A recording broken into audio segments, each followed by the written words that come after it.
بسم اللہ الرحمن الرحیم۔ السلام علیکم ناظرین۔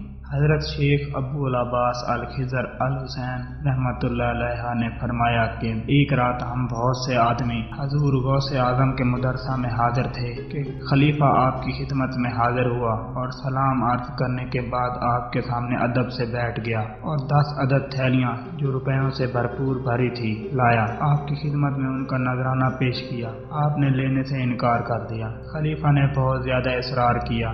آپ نے اتنے اصرار پر صرف 2 تھیلیاں لے لی، ایک تھیلی کو دائیں ہاتھ میں اور دوسری تھیلی کو بائیں ہاتھ میں پکڑ کر نچوڑا تو ان تھیلیوں میں سے خون نکلنے لگا۔ آپ نے خلیفہ سے فرمایا، کیا تم خوف خدا نہیں رکھتے؟